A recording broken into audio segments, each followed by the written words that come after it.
You think your morning was rough? Try waking up in a muddy hut, sharing a bed with your entire family, and stepping outside to a street filled with waste, pigs, and plague rumors. Tonight, we're strolling back to a time where bad days were the norm, and comfort a distant dream. From strange laws to foul smells and bizarre morning routines, discover 11 things that would absolutely ruin your day if you found yourself in a medieval village. Let's wind back the centuries and fall asleep in the filthiest, weirdest era of them all. If history makes you sleepy in the best way possible, this is your cozy little corner of the past. Subscribe and tap the bell icon to keep traveling back in time with us every night, to lives far tougher and stories far richer than ours. Before we continue, I'd love to know, where are you listening from and what time is it for you right now? It's always amazing to see how far our quiet little stories are reaching. You wake in your one-room cruck house as the first pale light of dawn filters through the single window opening, covered only by a greased pig's bladder that does little to keep out the October chill. The straw beneath you rustles with movement. That isn't your own. The familiar scurrying of the mice and rats that share your dwelling, along with the less welcome sensation of fleas beginning their morning feast on your unwashed skin. Your throat burns with thirst, but the bucket of water by the door has developed that familiar brackish taste that speaks of contamination from the village well, which sits, unfortunately, close to where the blacksmith dumps his waste. The core of nature cannot be ignored, and so begins the first trial of what promises to be a thoroughly miserable day in this village of Little Dunham, somewhere in the English countryside, circa 1347. You pull on your rough woolen tunic, the same one you've worn for weeks, and step outside into the narrow lane that runs between the scattered houses of your neighbours. The October air carries the distinctive aroma that defines medieval village life. A pungent mixture of rotting vegetable matter, animal dung, and human waste that has been accumulating in the streets despite the occasional royal proclamation, demanding cleanliness. Historic UK documents how medieval people lived without the basic sanitation we take for granted today. Your destination is the family cesspit, located behind your dwelling in what optimistically might be called the garden.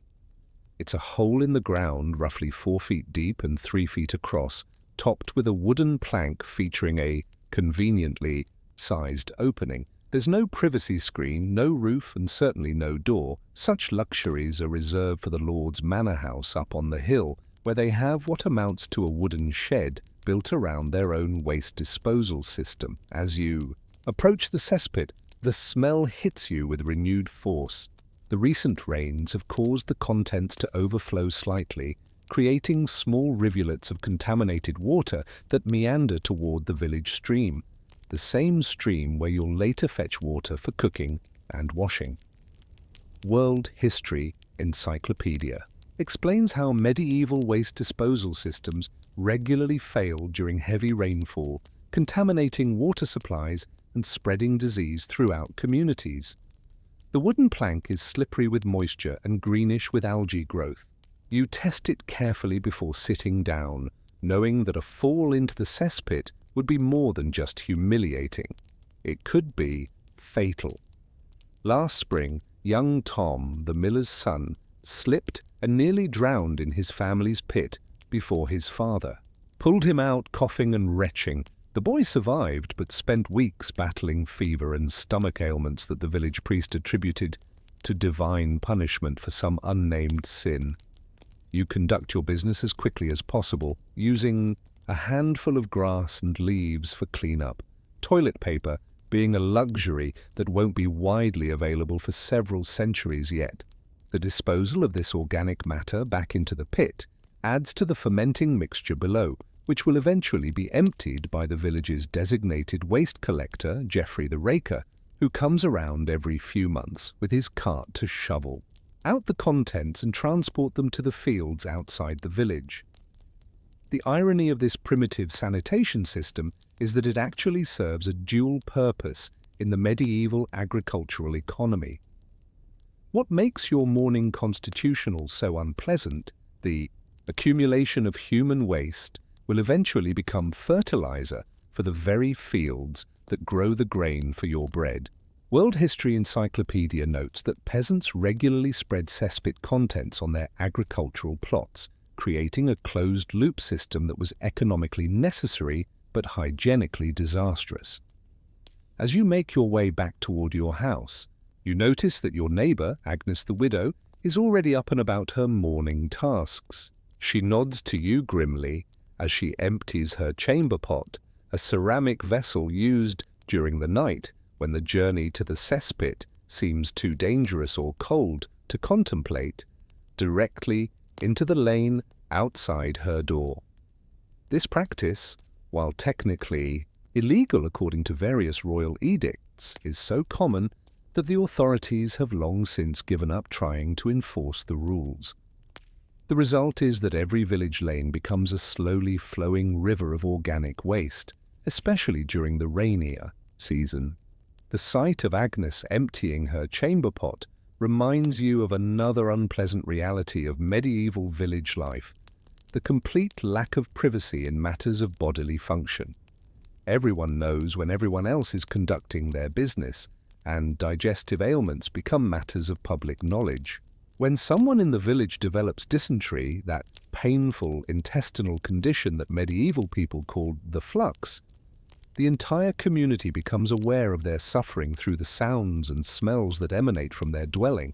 Your stomach chooses this moment to remind you that yesterday's meager supper of thin pottage and hard bread is already a distant memory.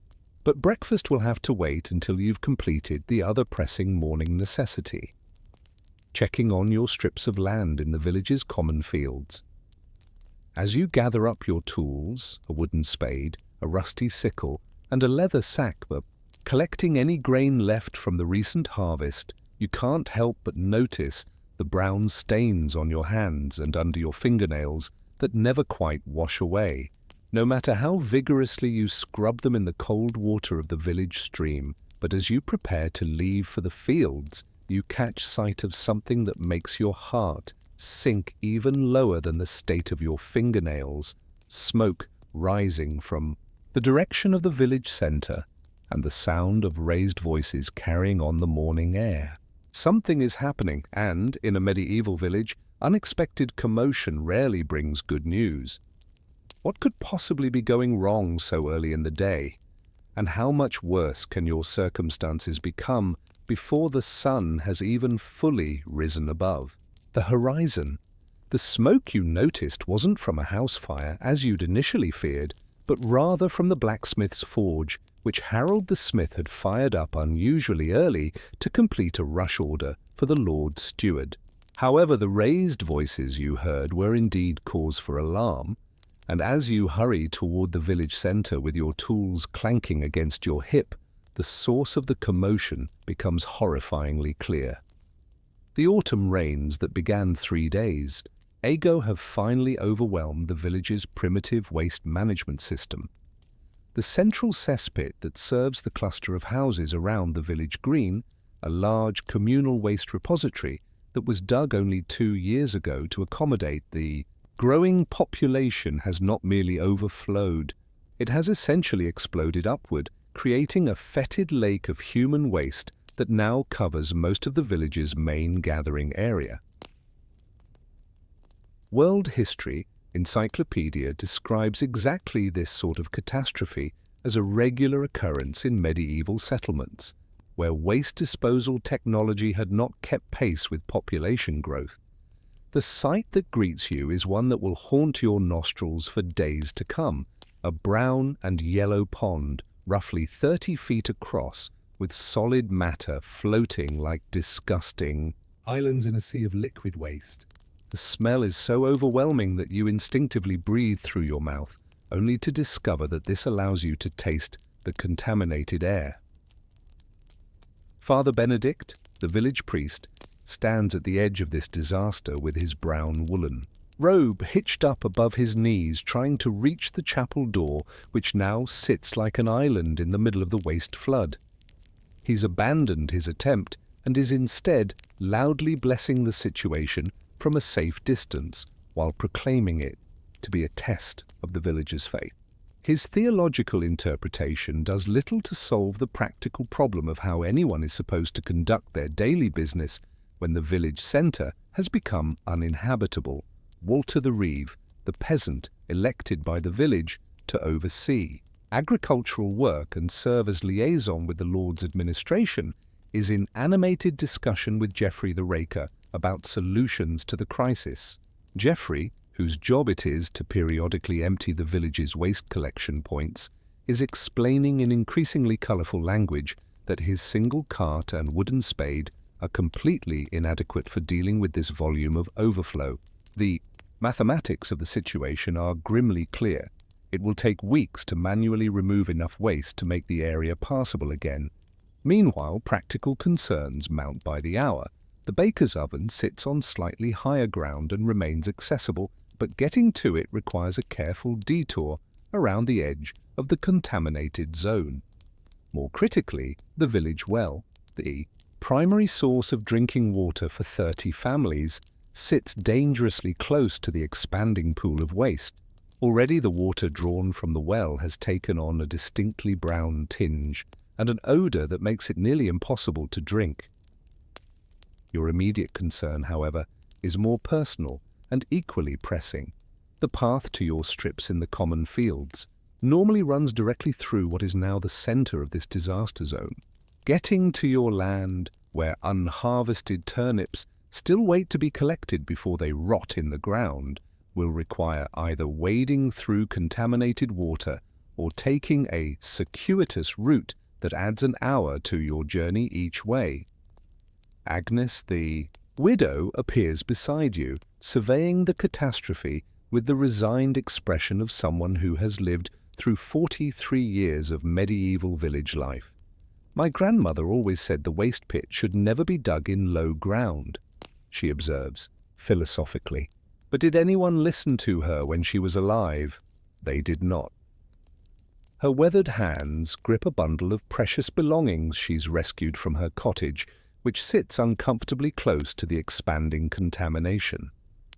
The health implications of this disaster are already becoming apparent. Little Mary, the alewife's daughter, is doubled over with stomach cramps after accidentally stepping into the contaminated water while trying to reach the chapel for morning prayers. Historic UK documents how dysentery and other intestinal diseases spread rapidly through medieval communities following exactly this type of sanitation failure. But the immediate crisis extends beyond health concerns to the very functioning of village life. The monthly manor court, where disputes are settled and agricultural obligations assigned, was scheduled to meet today in the space beside the chapel. Obviously, this gathering will have to be postponed, which means delayed resolution of the ongoing argument between Thomas the carpenter and Henry the ploughman over the ownership of a pig. More importantly, it means that work assignments for the crucial autumn field preparation cannot be distributed, leaving everyone uncertain about their responsibilities for the coming week. The economic implications grow more serious as the mourning progresses. Several merchants who regularly travel through the village with goods to trade have taken one look, or rather one smell, at the situation and continued on to neighbouring settlements. This means no salt, no iron implements, and no opportunity to trade surplus grain for the other necessities of life. The village's isolation, which normally provides protection from external threats, now becomes a trap that prevents escape from the contaminated environment. As you stand contemplating these mounting problems, a new complication arrives in the form of Brother Marcus, a travelling monk who appears on the road leading into the village. His donkey, loaded with religious texts and personal belongings, comes to a complete stop at the edge of the contaminated zone and refuses to proceed further despite increasingly vigorous encouragement from its rider. The monk's expression shifts from annoyed determination to horrified comprehension as the reality of the situation becomes clear to him. The arrival of Brother Marcus presents both an opportunity and a problem. As a literate man with connections to the outside world, he might be able to offer practical advice about dealing with the crisis. However, his presence also means that word of the village's humiliating predicament will spread beyond the immediate community, potentially affecting trade relationships and social standing. With neighboring settlements, your stomach growls again, reminding you that all these community concerns are secondary to the basic need for food. But getting to your turnips, your only reliable source of nutrition for the coming week, requires making a choice between contamination and starvation. And as the morning sun climbs higher, drawing stronger odors from the waste-flooded village center, you begin to wonder whether there are any good choices left at all. How will you feed yourself and your family when your fields are unreachable? And what other disasters might this contamination bring upon your already struggling community? By midday, the true scope of the disaster has become apparent, and with it comes the medieval village's cruel arithmetic of survival. Geoffrey the Raker, whose normally thankless job of waste removal has suddenly elevated him to the position of the community's most essential person, has completed his assessment of the situation with the methodical precision of a man who understands exactly how much human excrement can fit in a wooden cart. His verdict is delivered to the assembled villagers with the bluntness that characterizes most medieval communication. It will require at least 40 cartloads to remove enough waste to make the village center passable again, and at his current rate of 1 cartload per day, when weather permits and his elderly ox remains healthy, the cleanup will take approximately 6 weeks to complete. This timeline assumes no additional overflow from the remaining functional cesspits, no interruption from the approaching winter weather, and no repetition of the mechanical failure that broke his cart's axle just last month. World History Encyclopedia documents similar waste management crises in medieval communities, noting that the recovery time often extended into months, particularly when primitive tools and animal labor were the only available resources. The villagers absorbed Geoffrey's timeline with the sort of stoic resignation that comes from living lives where catastrophe is always just one broken tool or failed harvest away. But resignation doesn't solve the immediate problem of accessing the essential resources that lie beyond the contaminated zone. The village well, which normally provides water for 30 families, has been rendered unusable by contamination that has seeped into the surrounding soil. Women who attempt to draw water emerge with buckets containing liquid that is brown, foul-smelling, and completely undrinkable. This forces the entire community to rely on the stream that runs along the village's eastern border, the same stream that now carries runoff from the overflowed cesspit. Your morning decision about reaching your turnip field has been made for you by practical necessity. Faced with the choice between wading through contaminated waste or going hungry, you and several other villagers have formed an impromptu work party to create a makeshift bridge of wooden planks and stones across the narrowest section of the overflow. The construction requires salvaging timber from a collapsed shed and stones from a field wall, work that would normally require the Lord's permission, but which desperation has rendered necessary regardless of legal niceties. The bridge construction reveals another layer of medieval village social dynamics. Thomas the carpenter, whose skilled labor normally commands respect and extra payment, finds himself working alongside common field hands because everyone's survival depends on accessing the agricultural land beyond the contamination. Social hierarchies don't disappear, but they become temporarily less relevant when the alternative is starvation.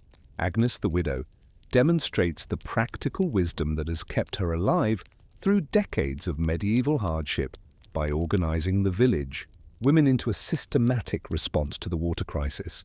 They've established a rotation for carrying containers to the stream, implemented a crude filtration system using layers of cloth and sand, and begun the process of boiling all water before consumption, a precaution that requires precious fuel, but may prevent the dysentery that typically follows sanitation disasters. The afternoon brings news from beyond the village that places the local crisis in broader context. Brother Marcus, the traveling monk whose donkey refused to enter the contaminated village center, reports that he's encountered similar waste management failures in 3 other settlements during his journey from the abbey. The problem appears to be regional, caused by the unusually heavy autumn rains that have overwhelmed primitive sanitation systems throughout the area. This broader context provides little comfort, but does explain why no help can be expected from neighboring villages. Each settlement is dealing with its own version of the crisis, creating a situation where the normal networks of mutual support and resource sharing have broken down precisely when they're most needed.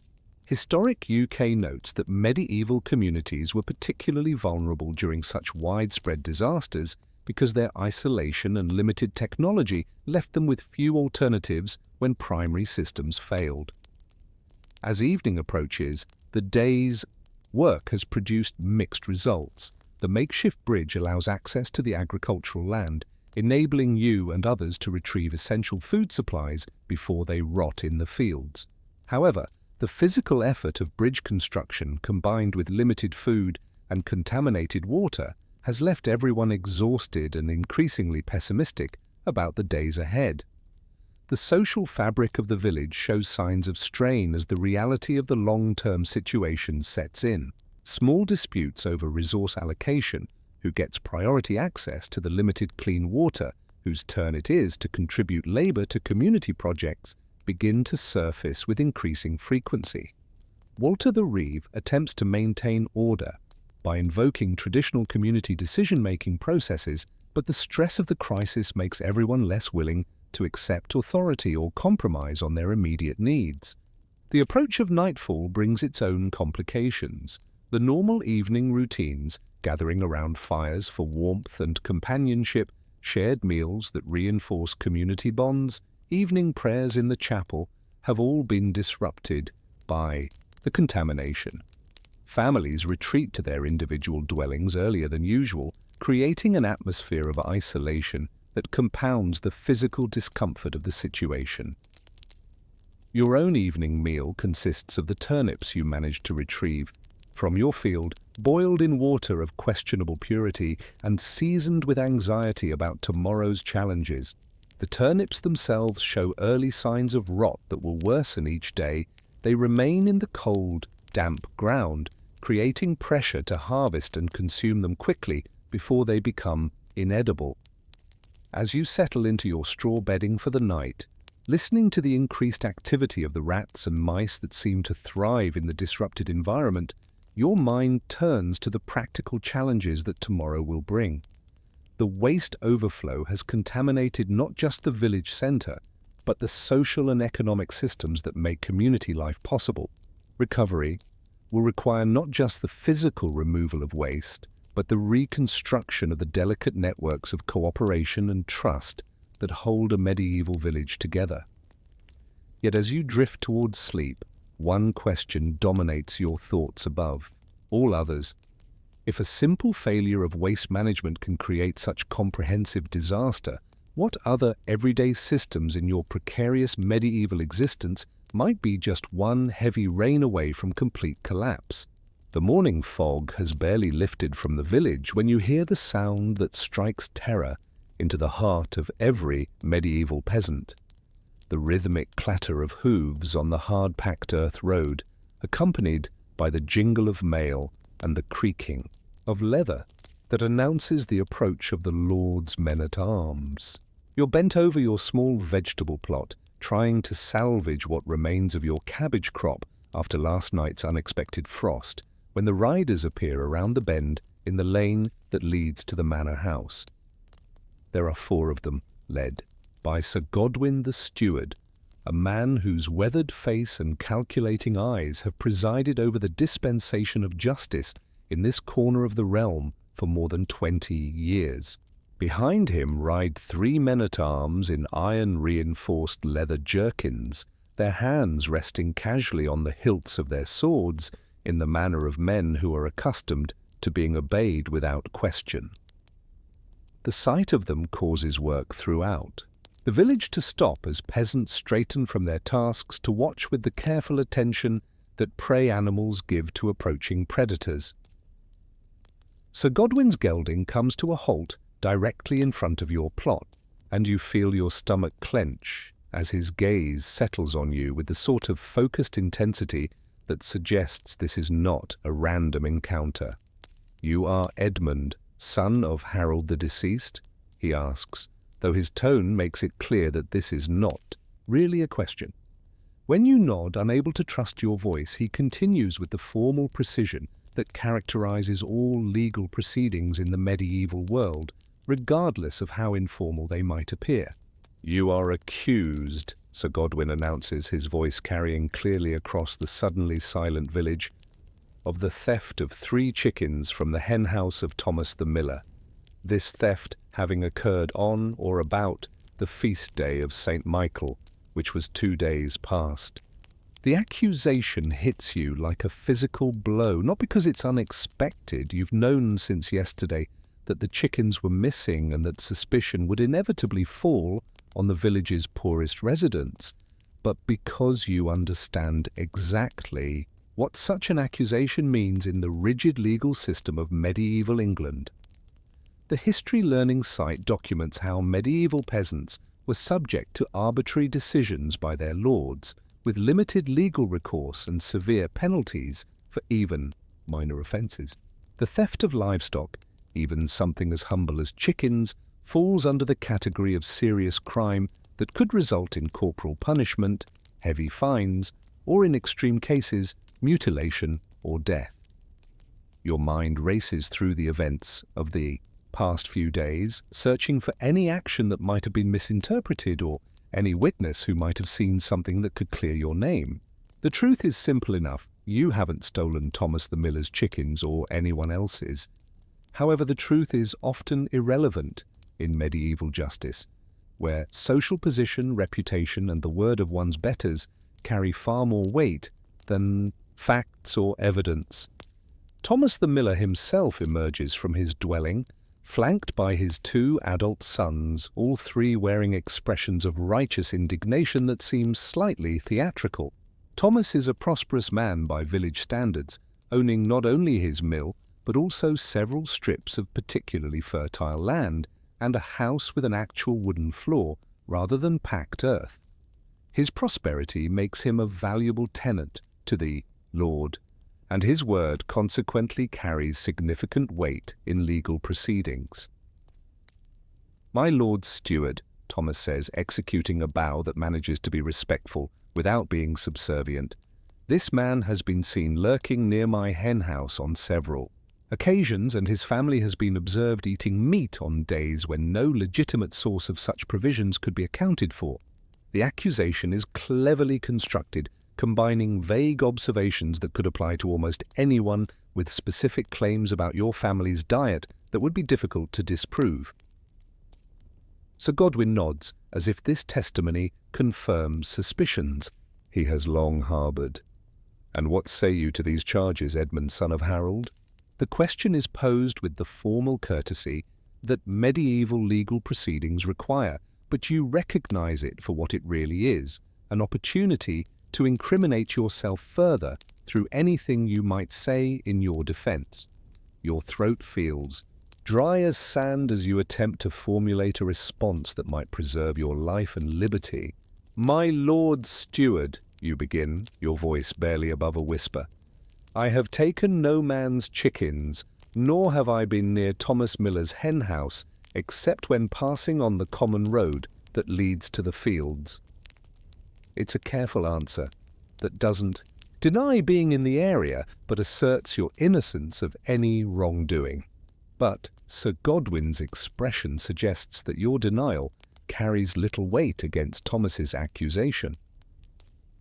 Yet your family has indeed been eating meat, has it not? He presses, and you realize that you've walked directly into the trap that has been carefully constructed around you.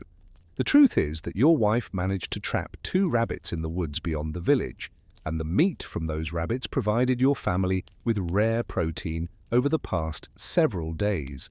However, explaining this would require admitting to poaching, which is itself a serious crime on the Lord's lands.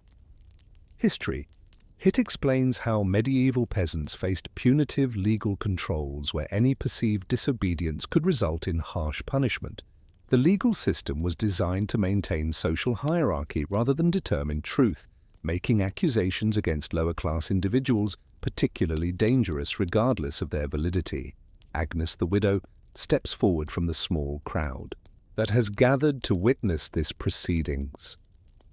Her weathered face is grim as she prepares to speak, and you feel a moment of hope that someone might testify on your behalf.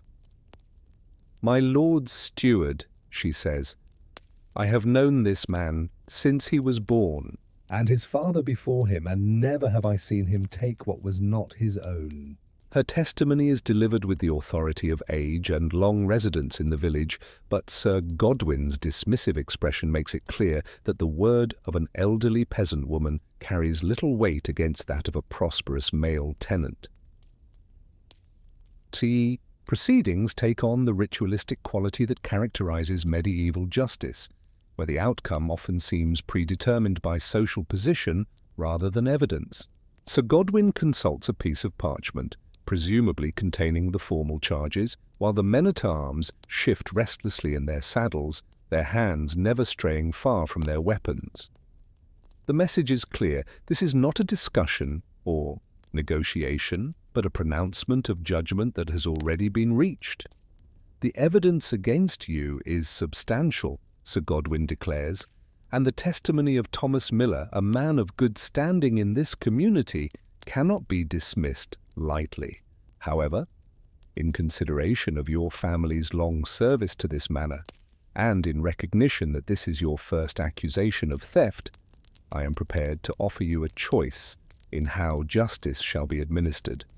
The word choice in medieval legal proceedings rarely indicates actual options, and Sir Godwin's next words confirm this suspicion. "You may submit to trial by ordeal, trusting in God's judgment to reveal your innocence if such be the case, or you may accept the penalty for theft, which shall be a fine of 20 shillings and 3 days in the stocks, during which time the village may see fit to express their opinion of thieves through whatever means they deem appropriate." Both options are catastrophic. 20 shillings represents more money than your family sees in an entire year, making the fine impossible to pay and ensuring that your few possessions would be seized and your family reduced to absolute destitution. Trial by ordeal, meanwhile, involves submitting to some form of physical test, typically involving fire or hot water, that is supposed to reveal divine judgment about your guilt or innocence, but more often simply results in permanent injury or death. As you stand frozen by the impossibility of choosing between financial ruin and physical mutilation, Sir Godwin's expression suggests that your hesitation is itself evidence of guilt. The assembled villagers watch with expressions ranging from sympathy to carefully concealed satisfaction, and you realize that whatever decision you make will reshape not only your own fate, but your family's position in the community for years to come. What choice can you possibly make when both options lead to disaster? And how did a simple accusation escalate so quickly into a threat to everything you hold dear? Your choice, when it finally comes, is made not from wisdom, but from the desperate calculation of a man trying to minimize catastrophe rather than avoid it altogether. "My Lord Steward," you hear yourself saying, your voice sounding strangely distant to your own ears, "I cannot pay 20 shillings, for I do not possess even 2 shillings in all the world. If I must be punished for crimes I have not committed, then let it be the stocks rather than the ruin of my family." The words taste like ash in your mouth, but they represent the only choice that leaves your wife and children with a roof over their heads. Sir Godwin nods, as if this outcome was inevitable from the moment the accusation was made. So be it. You shall spend 3 days in the stocks, beginning at sunrise tomorrow, so that all might witness the fate of those who take what belongs to their betters. He gestures to one of the men-at-arms, who dismounts and approaches you with heavy iron shackles that will mark you as a condemned criminal until your punishment is complete. The application of the shackles is a humiliation designed to be witnessed by the entire community. The iron cuffs, worn smooth by countless previous prisoners, close around your wrists with a finality that makes your stomach lurch. The weight of the metal seems to drag at your very soul, transforming you instantly from Edmund the peasant, a man of little importance but some dignity, into Edmund the thief, a public example of criminal behavior deserving of community scorn. BBC News explains that medieval pillories and stocks were designed not just as physical restraint but as psychological torture, exposing criminals to public humiliation and whatever abuse the community chose to inflict. The punishment served both as deterrent and entertainment, satisfying the medieval appetite for public spectacle while reinforcing social hierarchies through the display of power over the powerless. The night before your punishment begins is the longest of your life.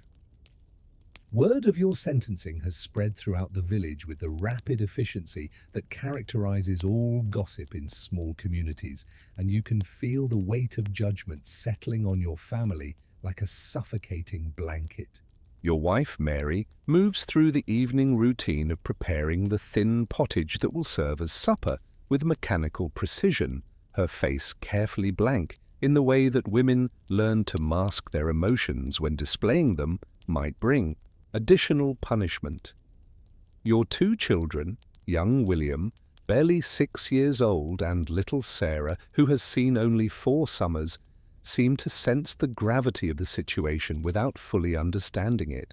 They cluster close to you during the evening meal, their small bodies radiating the warmth that you know you'll miss desperately during the cold October nights in the stocks. William, who has inherited his grandfather's curiosity about the world, asks questions that pierce your heart. Father, why are you going to the wooden cage? Did you really take the miller's chickens? Will they let you come home? Sleep comes fitfully, interrupted by the sounds of your family's breathing and the growing dread of dawn's approach. You find yourself mentally preparing for the ordeal ahead, trying to remember what you've observed during previous punishments in the village stocks. Last spring, when Henry the Drunkard was sentenced to 2 days for brawling, he emerged with bruises from thrown stones, burns from hot coals that had been pressed against his skin, and a spirit so broken that he barely spoke for weeks afterward. Study.com documents how stocks served as both corporal punishment and psychological torture, with criminals exposed to whatever abuse the community chose to inflict. The punishment was designed to be participatory, encouraging bystanders to contribute to the criminal's suffering through thrown objects, verbal abuse, or more creative torments. Dawn arrives with the cruel indifference that characterizes most medieval mornings, but today the rising sun brings with it the sound of wood being hammered and voices calling instructions. The village stocks, which have stood empty beside the chapel for the past several months, are being prepared for their next occupant.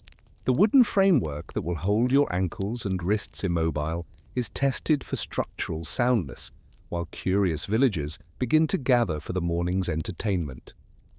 Walter the Reeve oversees the preparations with the methodical attention to detail that he brings to all official village business. The stocks must be properly secured to prevent your escape, positioned to provide maximum visibility for the assembled crowd, and inspected to ensure they will function properly throughout the 3-day sentence. His efficiency in these preparations speaks to the routine nature of such punishments in medieval village life. Your march to the stocks becomes a processional of shame, with Sir Godwin's men-at-arms providing escort and much of the village population following behind like spectators at a particularly morbid festival. Children dart alongside the procession, chattering with excitement about the spectacle they're about to witness, while adults maintain the appearance of solemn justice being served while clearly anticipating the entertainment value of your suffering. Modite. Stocks themselves are a crude but effective device, a wooden framework holding two hinged boards with holes cut out for your ankles and wrists. Once the boards are closed and locked, you'll be trapped in a sitting position, with your limbs immobilized and your body completely vulnerable to whatever the community chooses to inflict upon you. The wood is stained dark with what you prefer not to think about, and the metal hardware shows the wear of long use. As Walter the Reeve prepares to secure you in the device, Thomas the Miller steps forward with a basket containing what appears to be rotten vegetables and other organic waste. "My Lord Steward," he announces loudly enough for the entire crowd to hear, "I have brought appropriate refreshment for the thief that he might taste the fruits of his dishonesty." The crowd laughs appreciatively at this wit, and you realize that your ordeal is intended to provide not just punishment, but popular entertainment. The moment when the stocks close around your ankles and wrists is one of complete helplessness, unlike anything you've experienced before. The wood presses uncomfortably against your joints, and you immediately discover that there is no position that provides relief from the growing ache that will only worsen over the coming hours. Your back, unsupported by anything more substantial than air, begins to protest almost immediately, and you realize that physical discomfort will be only one component of your punishment. Thomas the Miller inaugurates the public phase of your humiliation by selecting a particularly overripe turnip from his basket and hurling it with practiced accuracy at your immobilized head. The vegetable explodes on impact, covering your face and hair with sticky, foul-smelling pulp that immediately attracts flies. The crowd cheers this opening act, and you understand that this is only the beginning of what promises to be 72 hours of systematic degradation. But as the morning progresses and more villagers arrive to participate in your punishment, you begin to notice something unexpected in their behavior. While some seem genuinely enthusiastic about contributing to your suffering, others appear uncomfortable with the proceedings, participating reluctantly or not at all. Agnes the widow stands at the edge of the crowd with her arms crossed and her expression disapproving, making no move to contribute to your torment. How will you endure 3 days of public humiliation and physical abuse? And what will be left of your dignity and your family's standing in the community when this ordeal finally ends? The first day in the stocks teaches you lessons about human nature that you never wanted to learn. As the morning sun climbs higher, drawing stronger odors from the rotting vegetables that now decorate your person, the crowd's enthusiasm for your punishment begins to reveal the complex social dynamics that govern life in a medieval village. What initially appeared to be unanimous approval for your suffering gradually reveals itself as a more complicated mixture of genuine outrage, peer pressure, entertainment-seeking, and barely concealed sympathy. Young Peter, the shepherd's son, demonstrates particular creativity in his contributions to your torment, gathering fresh horse dung from the road and fashioning it into missiles that he hurls with the accuracy of long practice.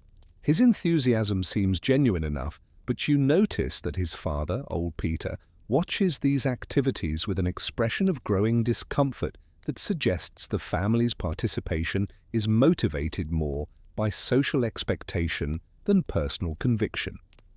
History Hit documents how medieval public punishment served both as deterrent and entertainment, creating complex social pressures where community members felt compelled to participate regardless of their personal feelings about the condemned individual. The spectacle becomes a test of loyalty to the established order as much as punishment for the accused crime. By midday, the physical discomfort has evolved into genuine agony. Your back screams in protest at the unnatural position. Your wrists and ankles have gone numb from the constant pressure of the wooden restraints, and the accumulation of organic waste covering your body has created a feast for every fly, wasp, and crawling insect in the vicinity. The sun, which seemed weak and ineffectual during the cold October morning, now beats down with surprising intensity, causing the rotting matter to ferment and release increasingly noxious odors. But the physical suffering pales in comparison to the psychological torment of complete helplessness. You cannot brush away the insects that explore your face with their sticky feet, cannot shield your eyes from the sun's glare, cannot even shift position to relieve the growing cramps in your legs and shoulders. Every basic human function becomes a source of humiliation. When thirst makes your throat burn, you must beg for water from people who have spent the morning pelting you with garbage. When nature calls, you have no choice but to soil yourself in full view of the assembled crowd. The afternoon brings a shift in the crowd's composition as the initial spectators drift away to attend to their own responsibilities. Field work doesn't stop for the entertainment of public punishment, and the practical demands of medieval life eventually reassert themselves over the appeal of watching a neighbor suffer. However, this reduction in audience doesn't bring relief. Instead, it allows those who remain to focus their attention more intensively on creative forms of torment. Margaret the alewife, whose social position as provider of the village's primary beverage gives her considerable influence, arrives with a pitcher of what appears to be fresh water. For a moment, hope flares in your chest as she approaches, but her intentions become clear when she deliberately pours the water onto the ground. Just beyond your reach, the liquid soaking into the earth while you watch with desperate thirst. "That's for thieves who take what doesn't belong to them," she announces with satisfaction, though you notice that her hand trembles slightly as she performs this cruelty. The psychological dimensions of your punishment extend beyond immediate physical suffering to the systematic destruction of your social identity. In a medieval village where reputation and standing determine everything from marriage prospects to access to communal resources, being publicly branded as a thief carries consequences that will persist long after your release from the stocks. Children who once played with your own offspring now keep their distance, their parents having instructed them to avoid association with a criminal family. Medieval punishments. Study Guide explains how stocks and pillories were designed to destroy not just the body but the social standing of the condemned, creating lasting stigma that served as ongoing punishment even after the formal sentence ended. The public nature of the humiliation ensured that the community would remember and continue to enforce the criminal's reduced status. As evening approaches, bringing the promise of cooling temperatures but also the terror of spending the night, exposed and defenseless, unexpected salvation arrives in the form of Father Benedict. The village priest has spent most of the day attending to his regular duties, but as darkness falls, he approaches the stocks with a bowl of thin gruel and a cup of weak ale. "The Church teaches mercy even for sinners," he announces to the few remaining spectators, though his voice carries the authority that discourages contradiction. Father Benedict's intervention isn't entirely altruistic. The Church has its own interest in preventing deaths during punishment, which would create complications with higher religious authorities, but his willingness to provide food and drink represents the first genuine kindness you've experienced since your ordeal began. The gruel tastes like the most elaborate feast you've ever consumed, and the ale, though watered down to near transparency, provides relief for your parched throat that feels almost miraculous. More importantly, Father Benedict's public display of minimal care establishes a precedent that may discourage the most extreme forms of abuse during the long night ahead. But as the priest withdraws and the village settles into evening routines, you're left to contemplate the 2 days of suffering that still await you. The stocks have already taught you that physical pain is only one component of medieval justice.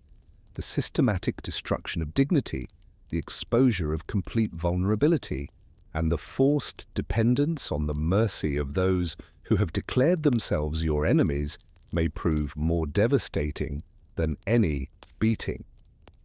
The approaching darkness brings new fears.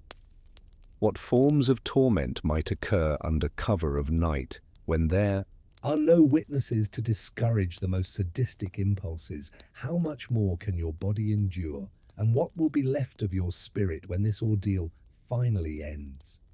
Most terrifying of all, how will you rebuild any semblance of a normal life in a community that has seen you reduced to a helpless, humiliated object of public scorn?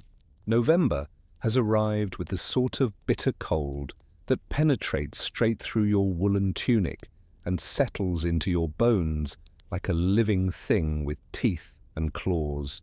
The frost came early this year, 2 weeks before St. Martin's Day, transforming the village landscape overnight from the muted browns and yellows of late autumn into a crystalline wasteland where every surface sparkles with ice that refuses to melt even when the sun reaches its highest point in the increasingly brief days. You stand in what remains of your allocated strips in the common field, surveying the devastating effects of the unexpected freeze with the methodical attention of a man calculating his family's chances of survival. The turnips you'd hoped to harvest over the coming weeks are now black and mushy beneath their coating of frost, their cell walls burst by the expanding ice, rendering them inedible even for the pigs. The few cabbages that had managed to grow, despite the poor soil and inadequate manure, are similarly destroyed, their outer leaves hanging like tattered banners of agricultural defeat. Medievalists.net documents how medieval peasants faced particular vulnerability to early frost and sudden weather changes that could destroy crops before harvest, leaving families with inadequate food stores for the long winter months ahead. The agricultural techniques of the era provided little protection against such natural disasters, making survival largely dependent on luck rather than planning. Your neighbor, Geoffrey the widower, works the adjacent strips with the desperate efficiency of a man who understands exactly what crop failure means for a family with 3 young children and no stored reserves. His movements are sharp and angry as he attempts to salvage anything edible from his ruined fields, but the reality is unavoidable. What took months to grow has been destroyed in a single night of unexpected weather. The grain was barely adequate even before this, Geoffrey mutters as he holds up a blackened turnip that collapses into mush in his hands. Now we'll be eating bark and boiled leather before Candlemas arrives. His words carry the weight of experience. Geoffrey survived the terrible winter of 1342 when similar crop failures led to widespread starvation and the deaths of several village children before spring finally returned. The mathematics of medieval winter survival are brutally simple. A peasant family requires approximately 8 bushels of grain to survive from harvest to harvest, along with preserved vegetables, dried legumes, and whatever meat can be salted or smoked during the autumn slaughter. With your turnip crop destroyed and your grain yield already reduced by poor weather during the growing season, your family now faces the winter with perhaps half the food stores necessary for survival. The village's collective situation is equally dire. Walter the Reeve has been conducting his own survey of the crop damage, and his increasingly grim expression tells the story without need for words. The community that normally produces enough food to meet its obligations to the Lord, while maintaining adequate reserves for the population, now faces the prospect of widespread hunger, beginning within weeks and escalating to genuine starvation by the deepest part of winter. Agnes the widow, whose survival through 46 winters has made her an unofficial expert on disaster management, moves through the ruined fields with the practical efficiency of someone who has faced similar crises before. She carries a large basket and a sharp knife, collecting anything that might have nutritional value, partially frozen root vegetables that aren't completely spoiled, the inner bark of certain trees that can be ground into a flour substitute, and various weeds and grasses that provide minimal calories but help fill empty stomachs. The secret, she explains to anyone willing to listen, is to begin the hunger gradually. Start eating less now while there's still something to eat, and your body learns to survive on smaller portions. Wait until you're truly starving, and you'll lack the strength to forage for the foods that might keep you alive. Her advice carries the authority of hard-won experience, but it also highlights the cruel reality that survival requires beginning the process of slow starvation before it's actually necessary. The destroyed crops represent more than just lost food. They symbolize the collapse of the entire agricultural cycle that governs medieval life. The grain that should have been harvested would have provided not only sustenance, but also seed for next year's planting. Without adequate seed reserves, even families that somehow survive the coming winter will face reduced planting in the spring, perpetuating the cycle of scarcity into the following year. The village's few livestock present another dimension of the crisis. The pigs that were fattened through the summer on scraps and forest mast were supposed to be slaughtered over the coming weeks, providing salted meat to supplement the grain diet through the cold months. However, with crop yields so reduced, there are no scraps to spare for animal feed, and the forest mast, acorns and other nuts that normally provide free pig food, has been largely consumed by wild animals facing their own survival challenges. Thomas the miller faces a particularly acute version of the general crisis. His mill depends on a steady supply of grain from the surrounding farms to generate the flour that provides his livelihood and the bread that feeds the village. With grain harvests reduced by more than half, Thomas must choose between grinding what little grain remains, leaving seed for next year's planting, or preserving the seed at the cost of immediate hunger for everyone in the community. The approaching winter weather adds urgency to every decision. The same cold that destroyed the crops also signals the beginning of the season when outdoor work becomes increasingly difficult and dangerous. The brief daylight hours must be used efficiently for essential tasks, gathering firewood before the forests become impassable, repairing thatched roofs before winter storms arrive, and preserving whatever food remains through smoking, salting, or storage in root cellars. Your own family's situation crystallizes around a single, devastating calculation. The food currently available in your household, if carefully rationed, might last until the feast of St. Stephen, December 26th.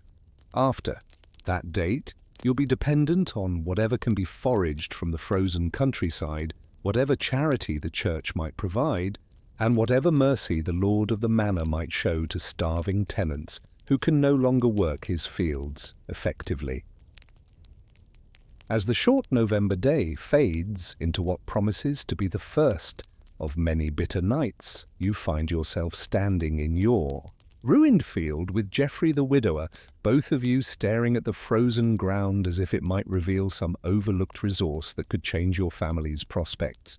The silence between you is heavy with shared understanding. You're looking at the landscape where your children might die of hunger before the winter ends. But even as despair threatens to overwhelm rational thought, practical necessity reasserts itself.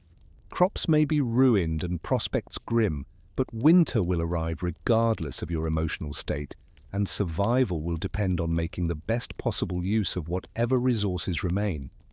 The question that haunts every decision is simple but terrifying.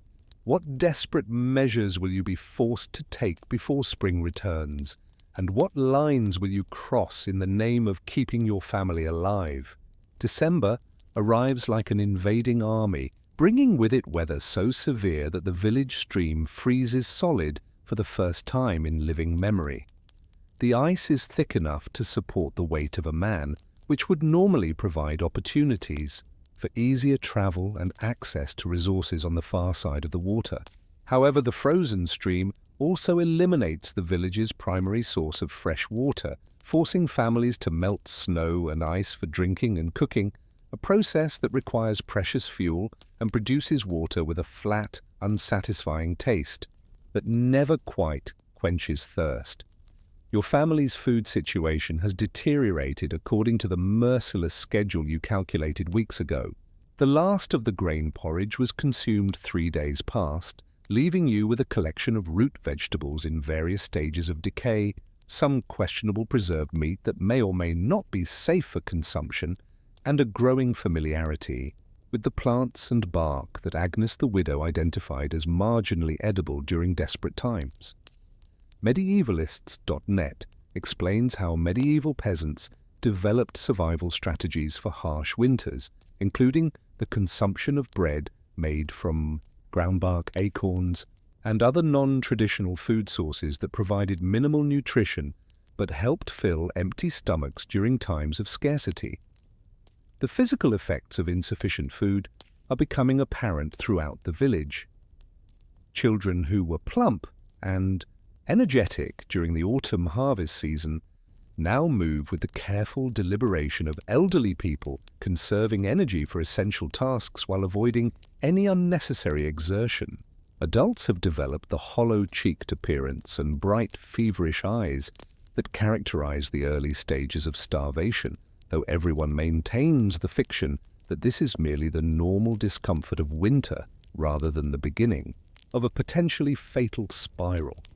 Your own children present the most heartbreaking aspect of the developing crisis. Little Sarah, now 4 years old, has stopped asking for second helpings of the thin soup that constitutes most meals, instead sitting quietly with her small hands folded in her lap, while her large eyes follow every movement of the wooden spoon, from bowl to mouth.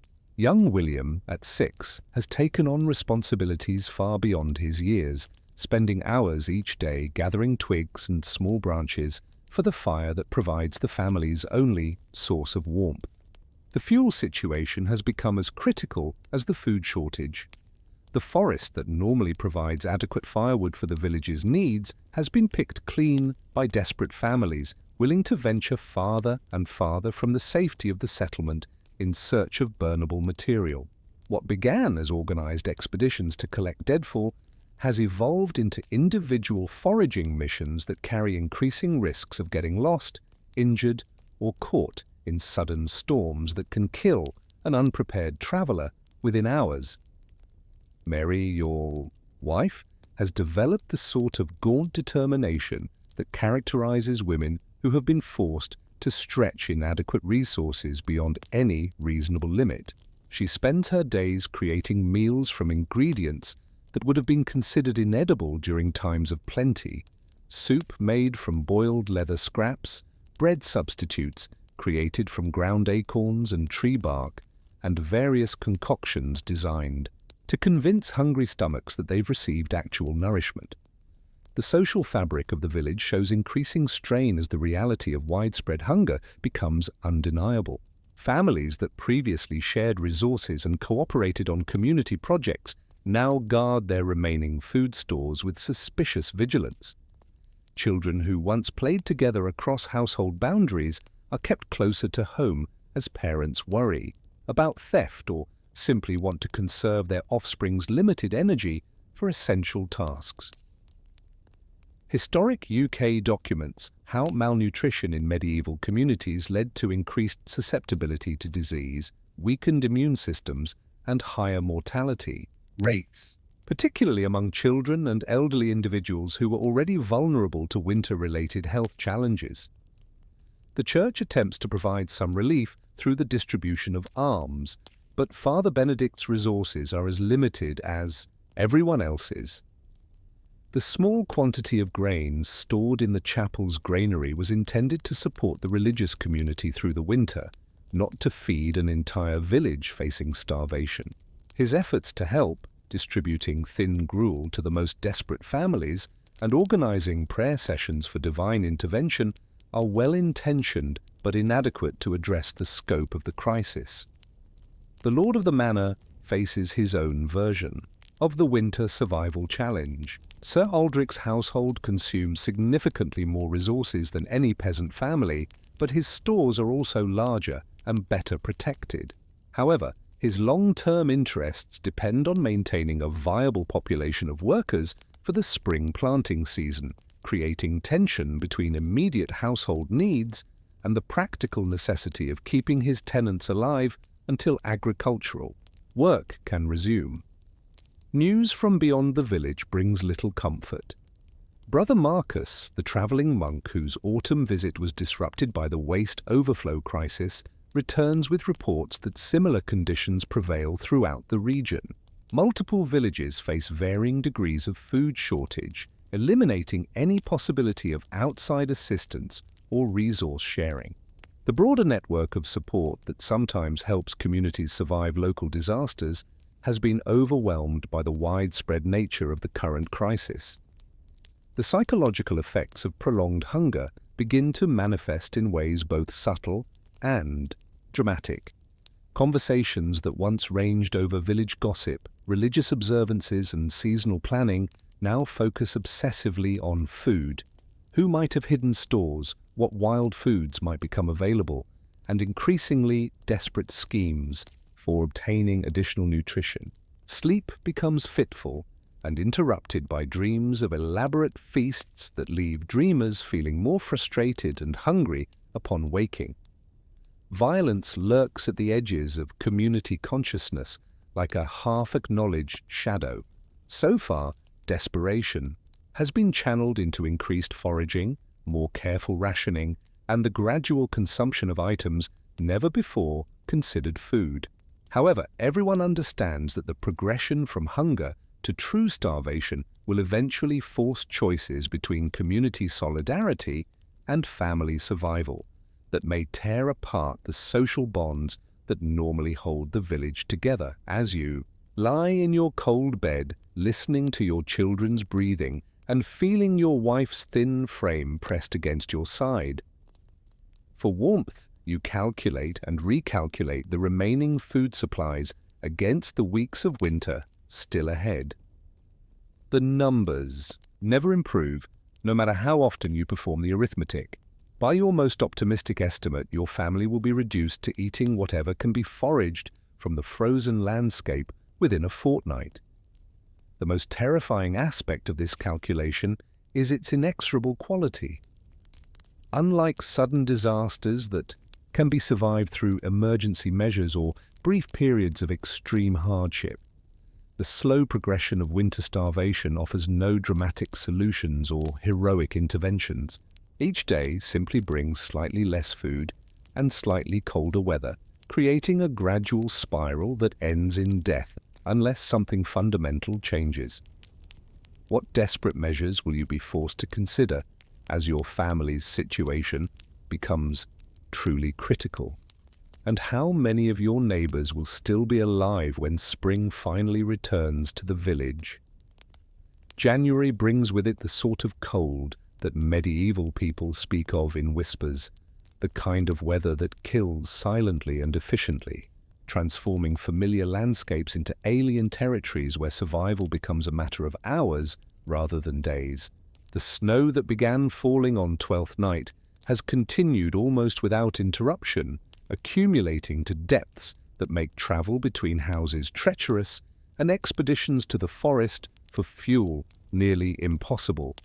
The village has become a collection of isolated islands, each family trapped in their own dwelling with whatever resources they managed to accumulate before the weather made movement deadly. The fuel situation has become as critical as the food shortage. The forest that normally provides adequate firewood for the village's needs has been picked clean by desperate families willing to venture farther and farther from the safety of the settlement in search of burnable material. What began as organized expeditions to collect deadfall has evolved into individual foraging missions that carry increasing risks of getting lost, injured, or caught in sudden storms that can kill an unprepared traveler within hours. Mary, your wife, has developed the sort of gaunt determination that characterizes women who have been forced to stretch inadequate resources beyond any reasonable limit. She spends her days creating meals from ingredients that would have been considered inedible during times of plenty, soup made from boiled leather scraps, bread substitutes created from ground acorns and tree bark, and various concoctions designed to convince hungry stomachs that they've received actual nourishment. The social fabric of the village shows increasing strain as the reality of widespread hunger becomes undeniable. Families that previously shared resources and cooperated on community projects now guard their remaining food stores with suspicious vigilance. Children who once played together across household boundaries are kept closer to home as parents worry about theft or simply want to conserve their offspring's limited energy for essential tasks. Historic UK documents how malnutrition in medieval communities led to increased susceptibility to disease, weakened immune systems, and higher mortality rates, particularly among children and elderly individuals who were already vulnerable to winter-related health challenges. The Church attempts to provide some relief through the distribution of alms, but Father Benedict's resources are as limited as everyone else's. The small quantity of grains stored in the chapel's granary was intended to support the religious community through the winter, not to feed an entire village facing starvation. His efforts to help, distributing thin gruel to the most desperate families and organizing prayer sessions for divine intervention, are well-intentioned but inadequate to address the scope of the crisis. The Lord of the Manor faces his own version of the winter survival challenge. Sir Aldrich's household consumes significantly more resources than any peasant family, but his stores are also larger and better protected. However, his long-term interests depend on maintaining a viable population of workers for the spring planting season, creating tension between immediate household needs and the practical necessity of keeping his tenants alive until agricultural work can resume. News from beyond the village brings little comfort. Brother Marcus, the travelling monk whose autumn visit was disrupted by the waste overflow crisis, returns with reports that similar conditions prevail throughout the region. Multiple villages face varying degrees of food shortage, eliminating any possibility of outside assistance or resource sharing. The broader network of support that sometimes helps communities survive local disasters has been overwhelmed by the widespread nature of the current crisis. The psychological effects of prolonged hunger begin to manifest in ways both subtle and dramatic. Conversations that once ranged over village gossip, religious observances, and seasonal planning now focus obsessively on food. Who might have hidden stores, what wild foods might become available, and increasingly desperate schemes for obtaining additional nutrition. Sleep becomes fitful and interrupted by dreams of elaborate feasts that leave dreamers feeling more frustrated and hungry upon waking. Violence lurks at the edges of community consciousness like a half-acknowledged shadow. So far, desperation has been channeled into increased foraging, more careful rationing, and the gradual consumption of items never before considered food. However, everyone understands that the progression from hunger to true starvation will eventually force choices between community solidarity and family survival that may tear apart the social bonds that normally hold the village together. As you lie in your cold bed, listening to your children's breathing and feeling your wife's thin frame pressed against your side. For warmth, you calculate and recalculate the remaining food supplies against the weeks of winter still ahead. The numbers never improve, no matter how often you perform the arithmetic. By your most optimistic estimate, your family will be reduced to eating whatever can be foraged from the frozen landscape within a fortnight. The most terrifying aspect of this calculation is its inexorable quality. Unlike sudden disasters that can be survived through emergency measures or brief periods of extreme hardship, the slow progression of winter starvation offers no dramatic solutions or heroic interventions. Each day simply brings slightly less food and slightly colder weather, creating a gradual spiral that ends in death unless something fundamental changes. What desperate measures will you be forced to consider as your family's situation becomes truly critical? And how many of your neighbors will still be alive when spring finally returns to the village? January brings with it the sort of cold that medieval people speak of in whispers, the kind of weather that kills silently and efficiently, transforming familiar landscapes into alien territories where survival becomes a matter of hours rather than days. The snow that began falling on Twelfth Night has continued almost without interruption, accumulating to depths that make travel between houses treacherous and expeditions to the forest for fuel nearly impossible. The village has become a collection of isolated islands, each family trapped in their own dwelling with whatever resources they managed to accumulate before the weather made movement deadly. Your food supplies reached their mathematical endpoint 5 days ago. The last edible root vegetable, a partially rotten parsnip that would have been fed to pigs during times of plenty, was consumed in a watery soup that provided more psychological comfort than actual nutrition. Since then, your family has subsisted on increasingly creative combinations of bark flour, boiled leather, and whatever organic matter can be found beneath the snow that might possess even minimal caloric value. Medieval Life and Times documents how medieval families facing starvation resorted to consuming items never intended for human consumption. Shoes boiled until they became gelatinous, tree bark ground into flour, and various weeds and grasses that provided bulk, if not genuine, nourishment. The physical effects of prolonged starvation have progressed beyond mere discomfort into genuinely life-threatening territory. Little Sarah has developed the swollen belly and stick-like limbs that characterize advanced malnutrition in children, while her eyes have taken on the glassy, unfocused quality that suggests her body is beginning to consume its own tissue for fuel. Young William moves with the careful deliberation of an elderly man conserving energy for essential tasks while avoiding any unnecessary exertion that might hasten his decline.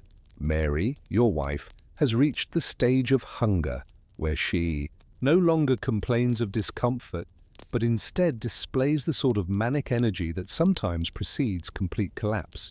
She spends hours scraping frost from the interior walls of your dwelling to melt for drinking water, organizing and reorganizing your few remaining possessions, and talking in rapid, disconnected bursts about spring planting plans that may never be implemented. The village's collective situation has deteriorated beyond anything in living memory. Agnes the widow, whose survival through dozens of harsh winters made her an authority on disaster management, was found dead in her bed 3 days ago, apparently having succumbed to the combination of cold and hunger that claimed 2 other elderly villagers during the same period. Her death eliminates not only a source of practical wisdom but also the psychological anchor provided by someone who had survived similar crises in the past. The deaths create practical problems beyond their emotional impact. Bodies cannot be buried in the frozen ground, forcing families to store their deceased relatives in the coldest parts of their dwellings until the earth thaws enough to permit proper interment. This macabre arrangement adds to the psychological stress of families already pushed beyond their limits, while creating sanitation concerns that may contribute to disease outbreaks when warmer weather returns. Geoffrey the widower made a desperate decision 2 weeks ago that illustrates the impossible choices facing village families. Faced with the reality that his food stores were inadequate to keep all three of his children alive until spring, he bundled his youngest son in what warm clothing remained and set out through the snow toward the abbey, hoping that religious charity might save at least one child's life. Neither Geoffrey nor his son has been seen since, leaving the two remaining children to face the winter with even fewer resources and the traumatic knowledge that their father chose to risk death rather than watch them slowly starve.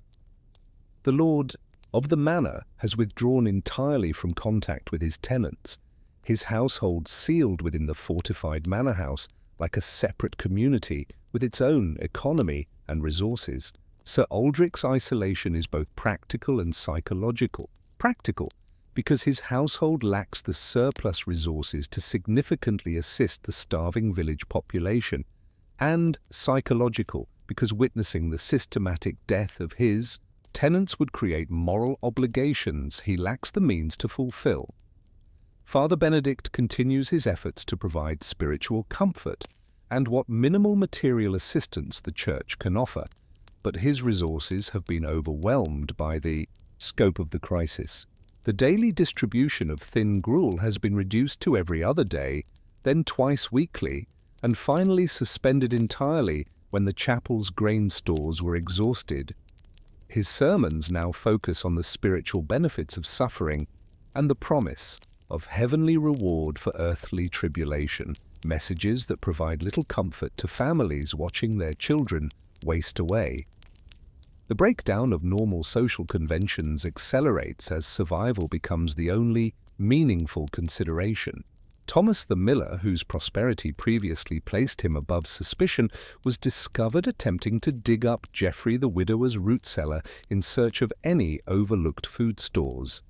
When confronted by Walter the reeve, Thomas simply shrugged and continued digging, his actions driven by hunger that has progressed beyond shame or social restraint. Violence erupts in small, desperate incidents that would have been unthinkable during times of plenty. A fight between two families over access to a dead rabbit found beneath the snow results in injuries that consume the village's limited medical supplies while producing no additional food for anyone.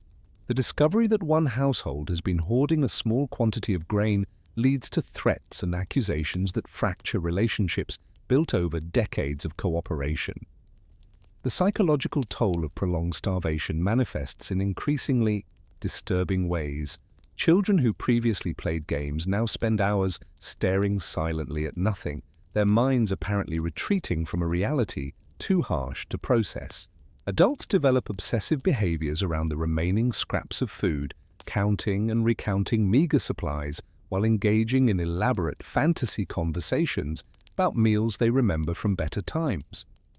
Your own mental state fluctuates between periods of cold calculation about survival strategies and moments of despair so profound they threaten to prevent any action at all.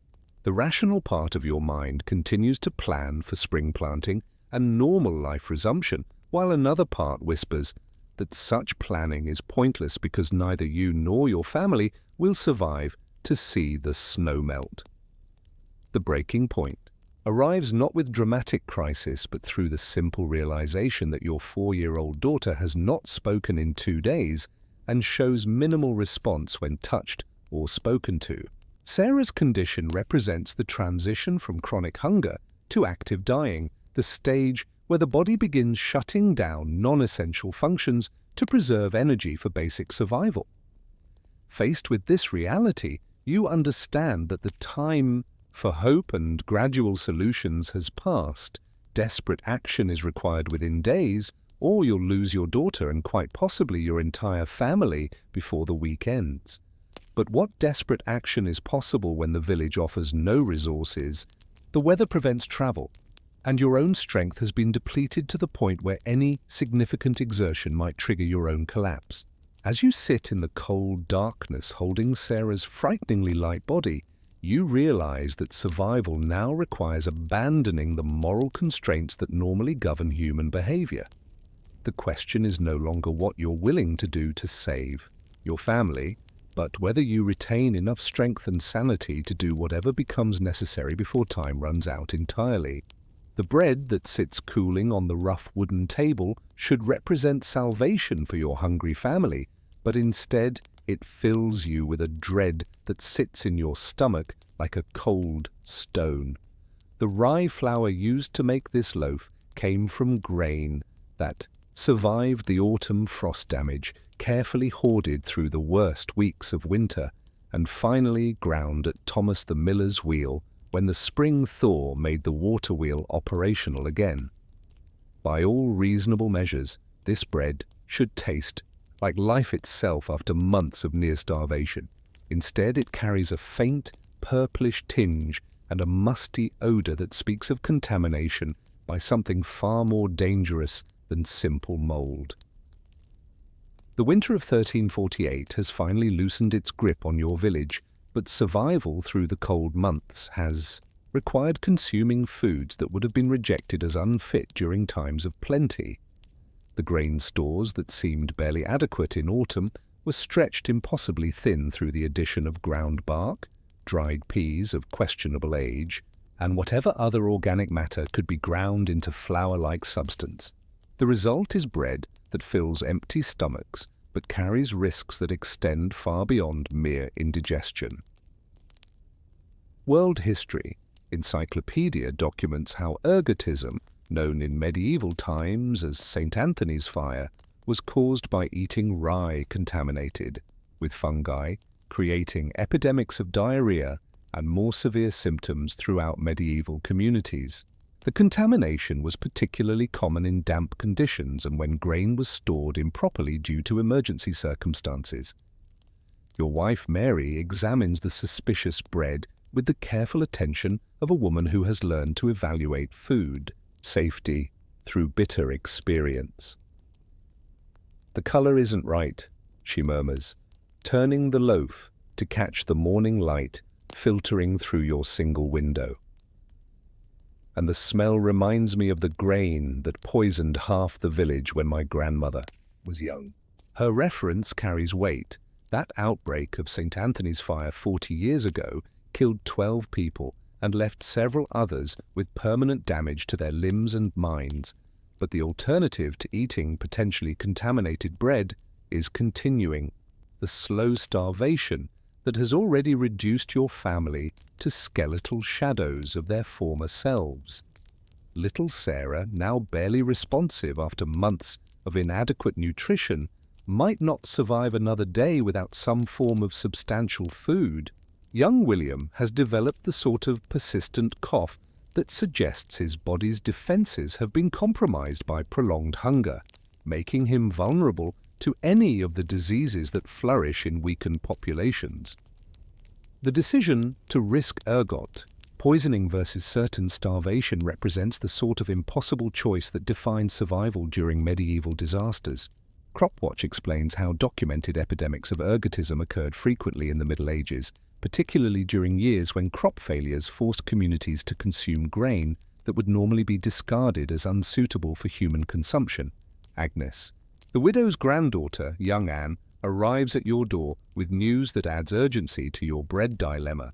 3 families on the far side of the village have already begun showing symptoms that suggest ergot poisoning: violent stomach cramps, hallucinations, and the burning sensation in hands and feet that gives St. Anthony's fire its distinctive name. The affected individuals consumed bread made from the same batch of suspect rye that now sits on your table, creating a grim preview of what might await your own family.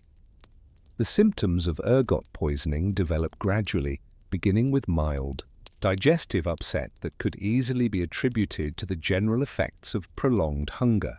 However, as the contamination accumulates in the body, the condition progresses to severe abdominal pain, convulsions, and hallucinations that can last for days or weeks.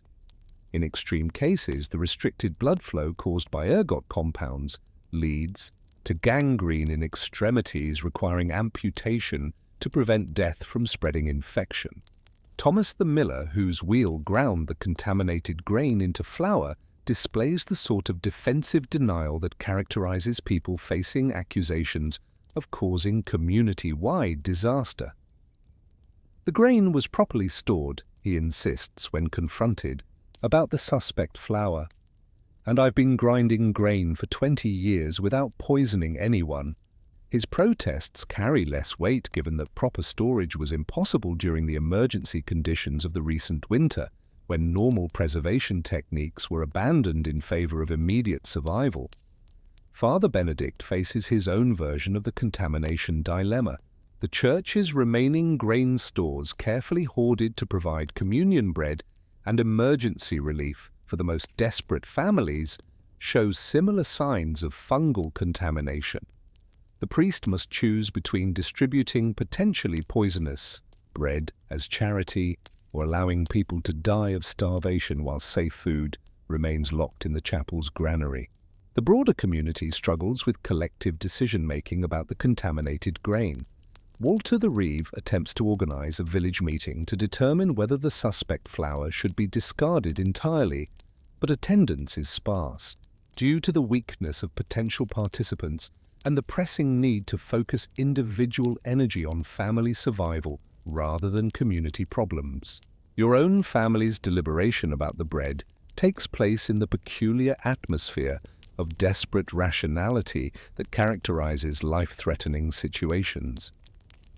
Mary carefully cuts small portions of the loaf, examining each slice for visible signs of contamination while discussing the relative risks of various consumption strategies. Perhaps eating very small amounts might provide necessary nutrition while limiting toxin exposure. Perhaps cooking the bread longer might destroy whatever harmful substances it contains. Young William, despite his age and weakness, contributes to the family discussion with observations that demonstrate how thoroughly medieval children understand their own mortality. If we die from poisoned bread, we die with full stomachs, he notes with 6-year-old logic. If we die from hunger, we die empty. His comment captures the brutal simplicity of the choice while highlighting how thoroughly the winter's privations have shaped even childish perspectives on life and death. The first taste of the suspect bread provides conflicting sensations. The immediate satisfaction of substantial food after months of near starvation, combined with an underlying bitterness that suggests the presence of compounds never intended for human consumption. Your stomach, accustomed to the thin soups and bark flour gruels that constituted winter meals, responds to the real bread with grateful contractions that feel almost painful in their intensity. But within hours of consumption, the first warning signs begin to manifest. A burning sensation in your throat that cannot be relieved by water, followed by cramping in your stomach that differs qualitatively from ordinary hunger pangs. Mary develops a headache accompanied by sensitivity to light that forces her to retreat to the darkest corner of your dwelling, while both children complain of nausea that makes it difficult to keep down even the small portions of bread they've consumed. The progression of symptoms creates a cruel irony. Having finally obtained substantial food after months of starvation, your family now faces the possibility of being poisoned by the very nutrition that was supposed to save your lives. The bread that should have marked the beginning of recovery from winter's privations instead threatens to become the instrument of a different but equally deadly form of suffering. As evening approaches and the symptoms intensify rather than subsiding, you realize that your family has traded the slow death of starvation for the potentially faster but more agonizing death of ergot poisoning. The question now becomes whether any of you will survive long enough to benefit from whatever safe food might eventually become available, and what other hidden dangers lurk in the apparently improving conditions of early spring. The dawn of your second day consuming the contaminated bread brings symptoms that leave no doubt about the nature of your family's affliction. The burning sensation that began in your throat has spread throughout your digestive system, creating waves of pain that feel like liquid fire coursing through your intestines. Mary lies curled in the corner of your dwelling, alternating between violent shivering and periods of fevered sweating that soak through her thin woolen dress despite the cool spring air. Little Sarah, whose weakened condition made her most vulnerable to the ergot poisoning, has developed the sort of convulsions that mark the transition from mild toxicity to life-threatening crisis. Her small body arches and twists with involuntary spasms while her eyes roll back to show only the whites, creating a spectacle so disturbing that 6-year-old William has taken to hiding beneath the straw bedding rather than witness his sister's suffering. Gizmodo documents how ergot poisoning progresses from mild symptoms to severe neurological effects, including convulsions, hallucinations, and the sensation of burning that gives St. Anthony's fire its name. The condition could persist for weeks or months, causing permanent damage even in cases where the victim eventually recovered. The village's collective experience with the contaminated grain has created a crisis that extends far beyond individual family suffering. Of the 15 households that consumed bread made from the suspect rye, 12 are now showing symptoms ranging from mild digestive upset to full-blown ergotism. The pattern of illness has overwhelmed Father Benedict's limited medical knowledge and completely exhausted the village's small supply of herbal remedies and pain-relieving preparations. Thomas the miller, whose grinding of the contaminated grain initiated the crisis, has become a pariah whose own family faces social isolation along with physical illness. His wife and 2 children show the same symptoms affecting everyone else who consumed the tainted bread, but their suffering is compounded by the community's anger over Thomas's role in creating the disaster. Walter the Reeve has suggested that Thomas should be held financially responsible for the crisis, though the practical reality is that no one in the village possesses resources adequate to compensate for widespread poisoning. The hallucinations that characterize advanced ergot poisoning begin manifesting in ways that terrify the entire community. Mary reports seeing demons dancing in the corners of your dwelling, their forms shifting between familiar village faces and grotesque monsters that threaten violence against your family. Her descriptions are so vivid and disturbing that you begin to question your own perceptions, wondering whether the toxins affecting her might also be distorting your ability to distinguish reality from nightmare. Young William's response to the ergot contamination takes a different but equally disturbing form. Instead of violent convulsions or terrifying visions, he has retreated into a state of unnatural calm, where he speaks in whispers about conversations with angels who promise to take him to a better place. His ethereal detachment might seem peaceful, compared to the obvious agony experienced by other family members, but it suggests neurological damage that could prove permanent even if he survives the acute phase of poisoning. Science Direct explains how ergotism affects the nervous system through the constriction of blood vessels, potentially causing permanent damage to extremities and brain function, even in cases where victims survive the initial poisoning episode. The physical manifestations of St. Anthony's fire extend beyond neurological symptoms to include the burning sensation in hands and feet that gives the condition its medieval name. Your own extremities feel as though they're being held in flames, creating constant agony that makes sleep impossible and renders normal activities like walking or grasping objects exercises in excruciating endurance. The pain is so intense that several village victims have attempted to amputate their own fingers or toes in desperate efforts to stop the burning. Father Benedict attempts to provide spiritual comfort through prayers and religious ceremonies designed to combat demonic influence, but his theological framework proves inadequate for addressing a medical crisis rooted in fungal contamination rather than supernatural intervention. His efforts to organize prayer vigils and blessing ceremonies provide psychological comfort for some families, while highlighting the medieval inability to distinguish between natural poisoning and spiritual affliction. The crisis reveals the interconnected nature of village life in ways that extend beyond shared suffering. Geoffrey, the widower's two surviving children, already weakened by winter starvation, contract secondary infections that flourish in bodies compromised by ergot poisoning. Their illnesses require care from neighbors who are themselves incapacitated by toxins, creating a cascade of neglect and suffering that threatens to claim lives even among those who consumed minimal amounts of contaminated grain. Brother Marcus, the traveling monk whose visits have previously brought news from the outside world, arrives to find the village in the grip of what he initially interprets as a supernatural visitation. His experience with ergot poisoning in other communities allows him to provide more accurate diagnosis and treatment advice, but his recommendations, primarily the consumption of large quantities of clean water and complete avoidance of all grain products, require resources that the village simply doesn't possess. The social dynamics of the crisis reflect medieval understanding of disease as divine punishment rather than environmental contamination.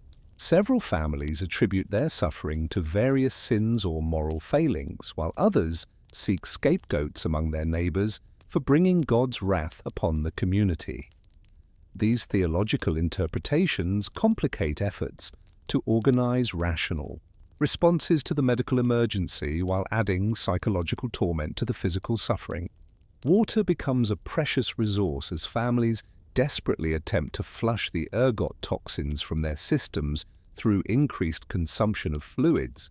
However, the village's limited water supply, already stressed by winter damage to wells and springs, cannot accommodate the dramatically increased demand. Competition for access to clean water creates conflicts between families previously bound together by shared hardship, illustrating how crisis can fragment even the strongest community bonds. Your own family's struggle with the poisoning reveals the cruel mathematics of triage decisions when everyone requires care, but no one possesses adequate strength to provide it. Mary's hallucinations make her dangerous to herself and others, requiring constant supervision that prevents you from caring for the children. Sarah's convulsions demand immediate attention that leaves William unsupervised during episodes of his own toxin-induced disorientation. As the third day of illness dawns with no improvement in anyone's condition, you realize that survival will require making choices about which family members to prioritize when resources and energy are insufficient to care for everyone equally. The ergot poisoning has created a situation where love and loyalty must be balanced against practical calculations about who has the best chance of recovery and who might be beyond help. The psychological toll of watching your family suffer from poisoning caused by the very food meant to save them creates a form of despair that differs qualitatively from the hopelessness of winter starvation. At least hunger provided the possibility that finding food might solve the problem. Ergot poisoning offers no such clear path to recovery, only the gradual progression of toxicity that might end in death, regardless of any actions you might take. How much longer can your family endure this combination of physical agony and psychological torment? And what irreversible damage is being done to their bodies and minds with each passing hour of contamination? By the fifth day of the ergot crisis, the true scope of the disaster has revealed itself with the merciless clarity that characterizes medieval catastrophes. Of the 12 families initially affected by the contaminated grain, 3 have already experienced deaths. Old Henrik the Thatcher succumbed to convulsions on the third day, while 2 children from different households died within hours of each other during the 4th night. Their bodies, twisted by the final agonies of St. Anthony's fire, serve as grim reminders of what awaits those who cannot purge the toxins from their systems. Your own family represents the full spectrum of ergot poisoning's effects. Little Sarah has entered what Father Benedict grimly describes as the Valley of Decision, a state where her small body battles the accumulated toxins, while her spirit seems to hover between this world and whatever lies beyond. Her convulsions have diminished, but this apparent improvement masks a more ominous development. Her breathing has become shallow and irregular, suggesting that her vital organs may be shutting down from the prolonged assault of fungal compounds. Medievalists.net documents how medieval communities faced cascading crises where one disaster led directly to another, creating survival challenges that exceeded any single family's ability to cope through individual effort alone. Mary's hallucinations have evolved from terrifying visions of demons to more complex delusions involving conversations with deceased relatives who allegedly provide advice about family decisions. While these episodes are less violent than her earlier experiences, they represent a form of mental detachment from reality that may persist long after the physical symptoms of poisoning subside. Her inability to distinguish between actual events and toxin-induced fantasies makes her unreliable for childcare and household management, leaving you to handle responsibilities normally shared between spouses. Young William's response to the ergot contamination has taken yet another form, periods of apparent recovery alternating with episodes of severe pain and disorientation that suggest ongoing neurological damage. During his lucid intervals, he demonstrates an adult-like understanding of the family's situation that seems both premature and heartbreaking. "Father," he observed yesterday during one of his clearer moments, "if Sarah dies, will there be enough food for the rest of us?" The question reveals how thoroughly the winter's privations have shaped his understanding of survival, while highlighting the cruel calculations that govern medieval family life. The village's collective response to the crisis has revealed both the strengths and limitations of medieval community solidarity. Walter the Reeve has organized a system for sharing the limited supply of clean water and coordinating care for families whose primary caregivers are incapacitated. However, these efforts are hampered by the simple reality that nearly everyone requires assistance, while few possess the strength or clarity of mind necessary to provide effective help. Brother Marcus has emerged as an unexpected source of practical knowledge about ergot poisoning treatment, his experience with similar outbreaks in other communities providing guidance that supplements Father Benedict's purely spiritual approach. His recommendations focus on flushing toxins through increased water consumption, avoiding all grain products until symptoms subside, and maintaining nutrition through whatever non-grain foods might be available, advice that sounds simple but proves nearly impossible to implement given the village's limited resources. The economic implications of the ergot crisis extend far beyond immediate medical concerns. Thomas the Miller's contaminated grain represents the bulk of the village's seed stock for spring planting, creating a situation where survival of the poisoning may simply lead to starvation during the following winter. The decision about whether to plant potentially contaminated seed involves weighing immediate agricultural needs against the risk of perpetuating the cycle of ergot contamination into future harvests. Sir Aldrich, the lord of the manor, faces his own version of the crisis calculation. His household has been largely spared from the ergot poisoning due to access to grain stores that were properly maintained throughout the winter. However, the systematic incapacitation of his tenant population threatens the spring agricultural work that generates the manor's economic foundation. His choice involves risking his own household's food security by sharing safe grain stores or accepting reduced agricultural productivity due to widespread illness among his workers. The broader regional context adds another layer of complexity to local survival decisions. Reports from neighboring villages suggest that ergot contamination is widespread, eliminating the possibility of obtaining safe grain through trade or mutual assistance agreements. The crisis appears to be regional rather than local, creating a situation where normal support networks have been overwhelmed by the scale of simultaneous disasters. Your own family's daily routine has been reorganized around the requirements of caring for multiple poisoning victims while maintaining minimum household functions. Water must be boiled before consumption to ensure purity, requiring precious fuel that depletes your already limited firewood stores. Food preparation involves careful screening of all ingredients to avoid additional contamination while attempting to maintain nutrition adequate for recovery. Waste management becomes complicated when household members are too weak or disoriented to manage their own bodily functions. The psychological dimensions of the crisis prove as challenging as the physical symptoms. Watching your 4-year-old daughter struggle with convulsions while being unable to provide effective relief creates a form of helplessness that tests the limits of parental endurance. The knowledge that her suffering results from food you provided, food that was supposed to save her life after months of near starvation, adds guilt and self-recrimination to the already overwhelming burden of medical crisis management. Sleep becomes impossible not only due to the physical discomfort of ergot poisoning, but also because of the need for constant vigilance over family members whose conditions can deteriorate rapidly.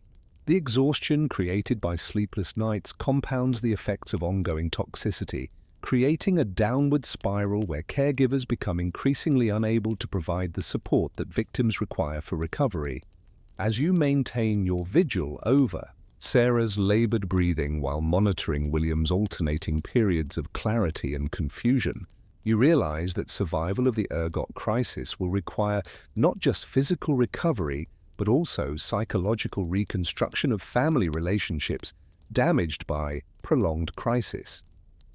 The child who recovers from St. Anthony's fire may retain permanent neurological effects that change their personality and capabilities. The wife whose hallucinations subside may struggle with distinguishing real memories from toxin-induced fantasies for months or years to come. The approaching end of the crisis, whether through recovery or death, brings its own form of terror. If your family survives, you'll face the challenge of rebuilding normal life with whatever physical and mental capabilities remain after the poisoning. If some family members die while others recover, the survivors will carry the additional burden of grief and guilt along with their own ongoing health problems. Yet even as you contemplate these grim possibilities, the fundamental drive for survival continues to assert itself through practical planning for whatever future might remain. Seed must be obtained for spring planting regardless of the cost in terms of current food security. Damaged relationships with neighbors must be repaired despite the conflicts created by competition for scarce resources during the crisis. Life must somehow continue, even if that life bears little resemblance to the existence your family enjoyed. Before winter's privations and spring's poisoning transformed survival into the only meaningful goal. The question that haunts your vigil is whether the price of surviving these cascading disasters, winter starvation followed by ergot poisoning, might prove higher than your family's ability to pay, leaving you alive but forever changed by experiences that tested the very limits of human endurance in an unforgiving medieval world. As spring finally establishes itself in your village, bringing with it the hope of renewed agricultural cycles and the gradual recovery from winter's devastation, you find yourself contemplating the brutal arithmetic of survival that has defined the past year of your life. The disasters that befell your community, sanitation failures, legal persecution, winter starvation, and ergot poisoning represent not unusual catastrophes, but rather the routine hazards that shape every aspect of existence in a medieval village. There are 11 specific trials that could ruin any day in your medieval existence have revealed themselves through hard experience: contaminated water supplies, waste overflow disasters, false accusations leading to public punishment, arbitrary legal penalties, food scarcity and crop failures, inadequate winter provisions, exposure to deadly cold, ergot-contaminated grain, widespread disease outbreaks, social persecution following legal trouble, and the constant threat of death from seemingly minor problems that modern medicine could easily address. Each of these challenges demonstrates how completely medieval life was governed by forces beyond individual control. No amount of hard work, moral behavior, or careful planning could protect a peasant family from weather disasters, disease outbreaks, or the arbitrary decisions of social superiors. Survival depended more on luck than virtue, more on community, cooperation, than individual effort, and more on the ability to endure suffering than on any capacity to prevent it. Yet somehow people persisted. Villages recovered from sanitation disasters, families survived winter famines, communities rebuilt after disease outbreaks, and agricultural cycles continued despite repeated setbacks. The resilience displayed by medieval peasants in the face of overwhelming adversity speaks to fundamental human capacities for endurance, adaptation, and mutual support that transcended the harsh realities of their daily existence. Your own family's survival through the cascade of disasters that began with autumn crop failures and culminated in spring ergot poisoning illustrates both the precarious nature of medieval life and the remarkable human ability to continue functioning even under conditions that seem designed to crush body and spirit alike. The experience has changed you all permanently, physically through the effects of prolonged malnutrition and poisoning, psychologically through exposure to extreme suffering and loss, and socially through the breakdown and reconstruction of community relationships under crisis conditions. The broader implications of these medieval trials extend beyond historical curiosity to illuminate fundamental questions about human society and individual resilience. In an age where basic survival was never guaranteed, people developed social structures, cultural practices, and personal philosophies designed to maximize the chances of community persistence through whatever disasters might arise. The apparent simplicity of medieval village life masked sophisticated systems of mutual support, resource sharing, and collective decision-making that enabled survival in circumstances that would challenge even modern communities. As you look toward the uncertain future, planting season with potentially contaminated seed, ongoing recovery from winter's malnutrition, and the ever-present possibility of new disasters, you carry with you the hard-won knowledge that survival is possible, even under seemingly impossible conditions. The price paid for this knowledge includes suffering that no human should have to endure, losses that can never be fully recovered, and scars that will persist for the remainder of your life. But you also carry the deeper understanding that human beings possess capacities for endurance, compassion, and renewal that can transcend even the most brutal circumstances. The medieval village that seemed designed to crush individual hopes and dreams also provided the community connections and cultural resources that made survival possible when individual effort alone would have been insufficient. The 11 things that could ruin your day in a medieval village reveal themselves, ultimately, as variations on the fundamental theme of human vulnerability in the face of an indifferent universe. Yet the fact that people not only survived but created meaning, beauty, and connection under such conditions speaks to aspects of human nature that persist across centuries and circumstances. In learning how our ancestors endured their daily trials, we discover something essential about the resilience that continues to define human experience in whatever challenges our own age might present. The boring history of medieval hardship becomes, in the end, a profound testament to the quiet heroism of ordinary people who faced extraordinary difficulties with whatever courage, wisdom, and compassion they could summon, and who somehow found ways to continue hoping for better days, even when such hope seemed to contradict all available evidence about the nature of existence itself.